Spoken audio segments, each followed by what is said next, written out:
அத்தியாயம் 1218. சுகி அகிலனிடமிருந்து மொத்தமாக விலக வேண்டும் என்ற எண்ணத்தில் அவனுடைய தீவிற்கு வந்து சேர்ந்தாள். எல்லாம் அவனை நேரில் பார்க்கும் வரைதான் அவளுடைய மனம் கட்டுப்பட்டிருந்தது. எதிரே அகிலன் தனது கத்தியை கீழே இறக்கிக் கொண்டு பயிற்சி செய்ததை பார்த்தது சுகியின் மனது மறுபடியும் தவிக்க ஆரம்பித்து விட்டது. அவ என்ன பச்சை மாணிக்கக்கல் கட்டிடத்துல தான் காத்துக்கிட்டு இருக்க சொன்னா, நான் பாட்டுக்கு கிளம்பி போயிட்டனே. முதல்ல அதை பத்தி கேட்டா என்ன பதில் சொல்றது என்று ஒருவித தயக்கத்தோடு அவன் எதிரே வந்து நின்றாள்.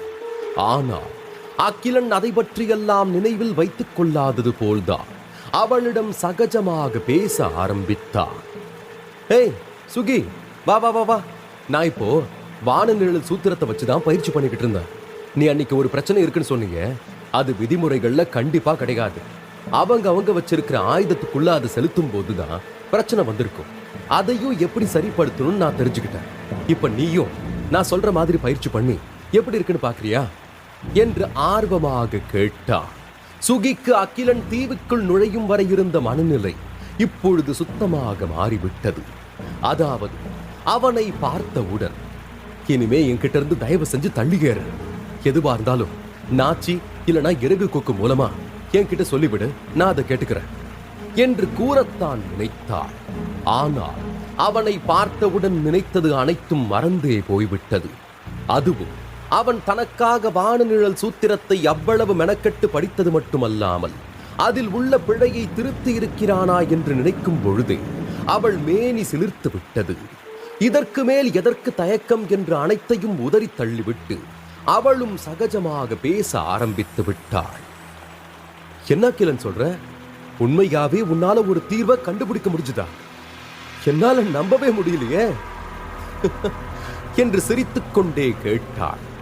நான் அதை முழுசா மாத்தி உருவாக்கி இருக்கேன்னு சொல்ல மாட்டேன். ஆனா அதோட திறன் எந்த அளவுக்கு பயன்படுத்தப்படுதுன்னு மட்டும் பார்த்துட்டு கொஞ்சம் அதையெல்லாம் சரி செஞ்சிருக்கேன்.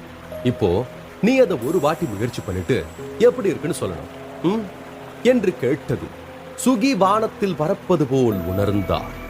அவளுக்காகவே இவ்வளவு பெரிய பிரச்சனையை சரி செய்திருக்கிறான் என்பதை நினைக்கும் போது சொல்ல முடியாத ஒரு உணர்வு அகிலன் மேல் எழுந்தது.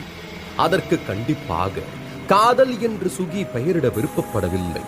அதையும் தாண்டி ஏதோ ஒருவித மரியாதை, மதிப்பு என்று எது வேண்டுமென்றாலும் கூறலாம்.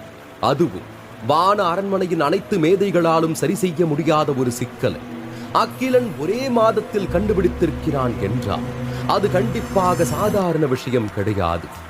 அதற்கு அகிலன் அவள் முன் சொடுக்கு போட்டு நிகழ்காலத்திற்கு அழைத்தவன், ஏய், நான் பேசுறது ஏதாவது உன் காதுல விழுந்துச்சா இல்லையா என்று கேட்டவுடன் தான் தன்னிலை அடைந்தாள்.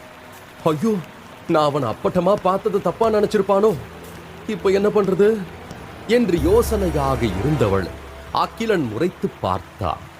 உடனே தன்னை மாற்றிக்கொண்டு, இல்ல அவ்வளோ கஷ்டமான விஷயத்த நீ எப்படி பண்ணனு தான் யோசிச்சுக்கிட்டு இருந்த, வேற எதுவும் தப்பா எடுத்துக்காத என்று சமாளித்தாள்.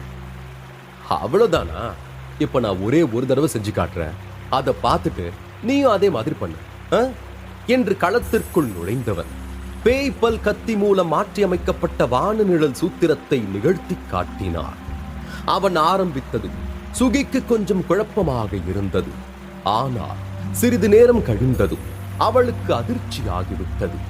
அதற்கு காரணம், அவள் அகிலனிடம் அந்த சூத்திரத்தை பற்றி கூறும் பொழுது தன்னுடைய குடும்பத்தால் தான் இது உருவாக்கப்பட்டது என்று வான அரண்மனையிலிருந்து சில கருத்துக்களும் குறிப்புகளும் கொடுத்திருந்தாள். ஆனால் அது எதுவுமே அகிலனுக்கு உபயோகமாக இல்லை. அவ்வளவு ஏன், அவன் அதை பயிற்சி கூட செய்து பார்க்கவில்லை என்று கேள்விப்பட்டாள்.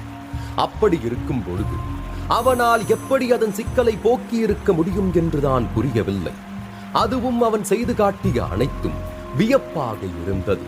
அதை அகிலனிடம் கேட்பதற்கு ஏனோ அவளுக்கு தயக்கமாக இருந்தது. அதற்குள் அகிலன் கத்தி பயிற்சியை முடித்துவிட்டு சுகியின் சிக்கலான முகபாவத்தை தான் பார்த்து கொண்டிருந்தான். அவள் என்ன நினைக்கிறாள் என்று அவனுக்கு தெரியாமல் இருக்குமா? இருந்தாலும் அதை காட்டிக்கொள்ளாமல், என்ன சுகி, வாயடைச்சு போயிட்டியா, எதுவுமே பேச மாட்டேங்கிற என்று கிண்டலாக கேட்டான். அவன் சகஜமாக பேசவும் சுகியும் மனதை திறந்து எப்படி அவன் வானநிழல் சூத்திரத்தில் இருந்த சிக்கலை கண்டுபிடித்தான் என்று கேட்டாள். உண்மையையும் பொய்யையும் கலந்த ஒரு விளக்கத்தை அகிலன் ஏற்கனவே வகுத்திருந்த காரணத்தினால் எந்த சலனமும் இல்லாமல் பதில் கொடுக்க ஆரம்பித்தார். நான் வான வீதியில பயணம் செய்யும் போது வான அரண்மனையுடைய வார்த்தைகள் என் உடலுக்குள்ள வந்துச்சு. அதுக்கும் உரையில்லாத புத்தகத்தில் இருக்கிற சில தன்மைகளுக்கும் பொதுவான தொடர்பு இருக்குன்னு கண்டுபிடிச்சேன். அதை ஏன் ஆராய்ச்சியில செயல்படுத்தி பார்க்கும் போதுதான் ஒரு நல்ல முடிவு எனக்கு கிடைச்சது என்று ஒரு நொடி நிறுத்தியவன், நான் சொன்னது சரிதானே என்று புருவத்தை ஏற்றி இறக்கி கேட்டான். அந்த அழகில் மயங்கிய சுகிக்கு ஒரு நொடி பதில் கூற முடியவில்லை. பின் தன்னை சமாளித்துக் கொண்டவள், இல்ல நீ பண்ண முயற்சிக்கு என்ன பதில் சொல்றதுன்னு எனக்கு தெரியல. ஆனா இது எனக்கும் கத்துக்கணும்னு ஆசையா இருக்கு. அது சொல்லிக் கொடுக்க முடியுமா என்று கேட்டாள். அகிலன் அதற்கு உடனே சம்மதம் என்று தலையசைத்து விட்டு, இங்க பாரு, நான் இதுவரைக்கும் யாருக்குமே சொல்லி கொடுத்தது கிடையாது. அதனால நீதான் நான் செஞ்சு காட்ட போற உணர்வுகளை சரியா புரிஞ்சுக்கணும். அது ஒண்ணும் உனக்கு பெரிய பிரச்சனையாவும் இருக்காது. ஏன்னா நீ இந்த சூத்திரத்தை உருவாக்கின வம்சத்துல பிறந்த பொண்ணு இல்ல என்று அழுத்தமாக கூறினான். அதை கேட்டவுடன் சுகிமுகம் போன போக்கை பார்த்த அகிலனுக்கு சிரிப்புதான் வந்தது. அதை புரிந்து கொண்டவள் அவனை முறைத்துவிட்டு பேசத் தொடங்கினாள். நீ உணர்வுன்னு சொல்றது வான அரண்மனையில தகுடுல இருந்து வந்த வார்த்தைகள் தான் எனக்கு நல்லாவே தெரியும். ஏன்னா நான் சின்ன வயசுல இருந்து அதை பல முறை படிச்சிருக்கேன். ஆனா இதுவரைக்கும் நீ உணர்ந்த அளவுக்கு கூட நான் எதையுமே கடந்து வரலையே. ஒருவேளை எனக்கு அந்த தகுதி இல்லையோ என்னவோ என்று குறையாக கூறினாள். அதற்கு அகிலன், கவலைப்படாத, என்கிட்ட அதுக்கு ஒரு வழி இருக்கு. அதுவும் நீ அந்த உணர்வுகளை அனுபவிக்க கூட என்னால வழி பண்ணி கொடுக்க முடியும் என்று கூறியவுடன் சுகியின் கண்கள் ஆச்சரியத்தில் விரிந்தன. அது சரி, நீ என்னென்னமோ சொல்ற அகிலன், ஆனா என்னால்தான் அது எதையுமே அவ்வளவு சுலபமா எடுத்துக்க முடியல என்று மனதில் உள்ளதை வெளிப்படையாக கூறினார். இங்க பாரு, நீ பெருசா மனசை போட்டு குழப்பிக்க வேண்டாம். நான் சொல்றத மட்டும் கண்ணை மூடிக்கிட்டு பண்ணு, உனக்கு எல்லாமே புரியும் என்றார். அதற்கு சுகி மனதில், நான் உன்னை நம்பாம வேற யாரை நம்ப போறேன்? நீ என்ன சொன்னாலும் அதை கேட்டுக்க நான் எப்பவும் தயார்தான் என்று நினைத்துக் கொண்டவள் வெளியே சரி என்று தலையாட்டி வைத்தாள். உடனே அகிலன், இப்போ நான் உன் கூட வானநிழல் சூத்திரம் மூலமாதான் சண்டை போட போறேன். அதுல என் கத்தியோட திறமைய நீ கண்டிப்பா உணர முடியும். கொஞ்ச நேரத்துல அதுவே பழகி இயல்பா கத்துக்கிற அளவுக்கு முன்னேறி போயிடுவேன் என்று கூறினார். அதை கேட்ட சுகி, நீ சொல்ற வேகத்துக்கு என்னால பண்ண முடியுமா என்ன என்று ஆச்சரியமாக கேட்டார். ஏனென்றால் இவ்வளவு காலம் தெரிந்து கொள்ள முடியாத ஒரு கலையை சுலபமாக பயில முடியுமா என்ற சந்தேகம்தான். அதற்கு அகிலன், முயற்சி பண்ணா மட்டும்தானே உனக்கு தெரியும் என்று கூறியவன் 2 பச்சை மாணிக்கக்கல் கத்திகளை வெளியே கொண்டு வந்தான். ஒன்றை சுகியிடம் கொடுத்துவிட்டு தனக்காக ஒன்றை எடுத்துக்கொண்டான். அவன் இப்பொழுது இன்னொருவருக்கு பயிற்சி கொடுப்பதால் பேய்பல் கத்தியை உபயோகிக்க வேண்டிய அவசியமில்லை. அகிலன் கூறியபடி பயிற்சி செய்து அவனுடைய கத்தி திறமையை உணர முயன்றாள். அவள் தவறு செய்கிறாளா என்றெல்லாம் அவளுக்கு தெரியவில்லை. ஆனால் கண்ணுக்கு தெரியாத கத்தி காற்றில் படர்ந்து அதில் அவள் உடல் சிக்கியது போல் உணர முடிந்தது. இன்னும் குறிப்பாக கூறினாள், அதிலிருந்து அவளால் என்ன செய்தும் தப்பிக்க முடியவில்லை. அதில் அவளுக்கு குற்ற உணர்ச்சி வேறு வந்துவிட்டது. ஆனாலும் சிறிது நேரத்தில் தனக்குத்தானே சமாதானம் செய்து கொண்டாள். நீ ரொம்ப அதிகமா யோசிக்கிறத முதல்ல நிறுத்தணும். அகிலனுக்கு கூட ஆரம்பிக்கும் போது எவ்வளவு தடங்கள் வந்திருக்கும். அதுக்கு தானே கிட்டத்தட்ட 1 மாசம் எடுத்துக்கிட்டு எல்லாத்தையும் நிதானமா சரி பண்ணிருக்கான். அப்ப எனக்கும் அப்படித்தானே நேரம் இருக்கும். அதுக்குள்ள ஏன் வேற மாதிரி எல்லாம் மனசு அலப்பாயுது என்று திருத்திக் கொண்டவள் மீண்டும் பயிற்சியில் ஈடுபட்டாள்.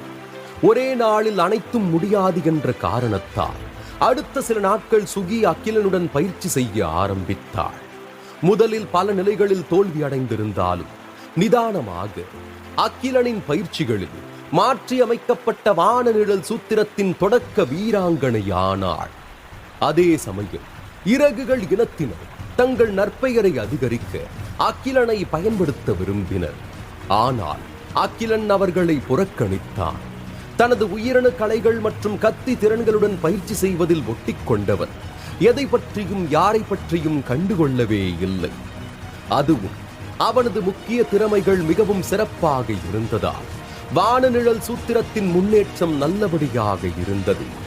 அதே சமயம் அகிலனுடன் இணைந்து சுகி மேலும் மேலும் தொடர்ந்து பயிற்சி செய்தார். அதன் மூலம் அவள் ஒரு பக்கம் கற்றுக்கொண்டாலும் அகிலன் தான் சிக்கலான விஷயங்களை கண்டுபிடித்தான் என்ற சாட்சிக்காக இருக்க விரும்பினார். அதாவது வான அரண்மனையை பொறுத்தவரை யாரையும் அவர்கள் அவ்வளவு சீக்கிரம் ஏற்றுக்கொள்வது கடினம். அதனால் அகிலனின் திறமையை யாராவது சந்தேகித்தால் அந்த இடத்தில் அவனுக்கு ஆதரவாக பேச முடியும் என்று முழு மனதாக நம்பினார். அகிலன் வான அரண்மனைக்கு வந்து சேர்ந்து கிட்டத்தட்ட 3 மாதங்கள் ஆகிவிட்ட நிலையில் அவனுடைய எலும்புகளிலும் சதையிலும் ஒரு விசித்திரமான சக்தி பாய்ந்திருந்தது. ஏறல் வரை நிலைநிறுத்துவது என்பது ஒரு ஆவியை உருவாக்குவதாகும். அதிலும் பனித்தோலின் சக்தியில் ஒரு ஒளி உறுப்பு இருந்தது. அது ஒவ்வொரு முறையும் அதிகரிக்கும் பொழுது பச்சை மாணிக்கக்கல் வெளிச்சம் அகிலன் மேல் பட்டு ஒரு விசித்திரமான நிழல் உருவானது. செயல்முறையின் விசித்திரமான பகுதி அந்த அழகான ஒளி. அதை கூர்ந்து பார்த்த அகிலனுக்கு ஒரு குளிர் தேவதை போல தோற்றமளித்தது. அதன் பிறகுதான் அவனுக்கு வெற்றிகரமான பனித்தோலின் ஏறல் ஆகிவிட்டோம் என்று தெரிந்தது. மற்றவர்களை பொறுத்தவரை ஏறலை சமன் செய்து செயல்பாட்டின் ஒரு முறை மட்டுமே வலிமை பெற முடியும். ஆனால் எவ்வாறாயின் அகிலன் 3 முறை ஏறலை சமன் செய்திருந்தான். அதாவது அவனது உடல் 3 மடங்கு வலுவாக இருந்தது. அதன் வலிமை நடைமுறையில் ஒரு மார்க்யூஸ் போன்றது. ஒரு வழியாக பனித்தோலின் வெற்றிகரமான ஏறல் நிலை பற்றி தெரிந்தது. அடுத்தது இரத்த துடிப்பு சூத்திரத்தின் பயிற்சியில் அகிலன் கவனம் செலுத்தினார். அதற்கு அவன் பச்சை மாணிக்கக்கல் காற்றை பயன்படுத்த முயற்சி செய்தான். ஆனால் அதில் சிறிது சறுக்கல் ஏற்பட்டது. பனித்தோல் போல இது பச்சை மாணிக்கக்கல் காற்றுடன் இணக்கமாக இல்லை. அகிலன் பின் அதை பற்றி சிறிது ஒதுக்கி வைக்கலாம் என்ற முடிவுக்கு வந்துவிட்டார். அதே சமயம் சுகி ஒரு ஏறலாகிக் கொண்டிருந்தாள். ஒரு பக்கம் அவளுக்கு தேவையான படிப்பை நாச்சி செய்து கொடுத்தாள் என்றார், இன்னொரு பக்கம் அகிலன் அவளுக்கு தேவையான பயிற்சியை பார்த்து கொண்டாள்.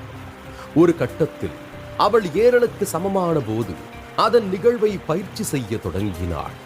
குறைவில்லாத புத்தகத்தின் அடியில் ஒரே ஒரு நிலையில் இருந்த சக்தி வாய்ந்த திறமை அது. அதன் பிறகு சுகி வாள்களை பயன்படுத்துவதை விட்டுவிட்டு கத்தி திறன்களை மட்டும் வானநிழல் சூத்திரத்தின் கீழ் தன்னை வளர்த்துக் கொண்டாள். அவளுக்கு மாண்புகளை பயன்படுத்துவது என்பது வசதியாக இல்லாதது போல் தோன்றியது. அதற்கு காரணம் அவளுக்கு என்று தனியான கத்தி இல்லாததால் தான். ஒருவேளை ஆயுதம் என்று தொடர முடிவு செய்தால் அவளுக்கு பொருத்தமான ஒரு கத்தியை வாங்க வேண்டும். சுகி, என்ன இது புதுசா இப்ப ஆயுதம்லாம் வச்சு பழகிட்டு இருக்க? என்ன விஷயம் என்று நாச்சி அவளை பின்தொடர்ந்து ஆயுத களஞ்சியத்திற்கு நுழைந்து கொண்டே கேட்டாள். அதற்கு சுகி பதில் கூறுவதற்கு முன்பே நாச்சி வேறு மாதிரி பொடி வைத்து பேச ஆரம்பித்து விட்டாள். இங்க பாரு, நீ எவ்வளவுதான் கத்தி திறன்களை முயற்சி செஞ்சாலும் வாழ்க்கைங்கிற பக்கத்துல உன்னால எப்பவுமே நீ நினைச்ச இடத்தை அடைய முடியாது என்று கூறினாள். அதை கேட்டு அதிர்ந்த சுகி, ஏய் என்ன பேசுற? எதுவா இருந்தாலும் கொஞ்சம் தெளிவா சொல்லு என்றவுடன் நாச்சி முகத்தை திருப்பிக் கொண்டாள். சுகிக்கு உண்மையாகவே அவள் எதற்காக இப்படி கூறினாள் என்று தெரியவில்லை. அதே சமயம் அதை ஒதுக்கியும் வைக்க முடியாது என்ற காரணத்தால் அவள் முன்னே வந்து கை நீட்டி தடுத்து நிறுத்தினாள். இங்க பாரு, இப்படி நீ புரியாம பேசிக்கிட்டே போனா எனக்கு மனசுக்கு ரொம்ப கஷ்டமா இருக்கு. தயவு செஞ்சு என்ன விஷயம்னு சொல்லு என்றவுடன், நடுவுல கொஞ்சம் சரியா இருந்த, ஆனா இப்ப திரும்பவும் உனக்கு என்ன ஆச்சு? எதுக்கு அகிலன் பின்னாடி சுத்திக்கிட்டு இருக்க என்று நாச்சி கோபமாக கேட்டவுடன் சுகிக்கு தூக்கி வாரி போட்டது. அதே சமயம் அவள் இப்போதுதான் சற்று தெளிவடைந்திருந்த காரணத்தினால் அதே மனநிலையில் அகிலனை பற்றி என்ன நினைக்கிறாள் என்பதை விவரிக்க ஆரம்பித்தாள்.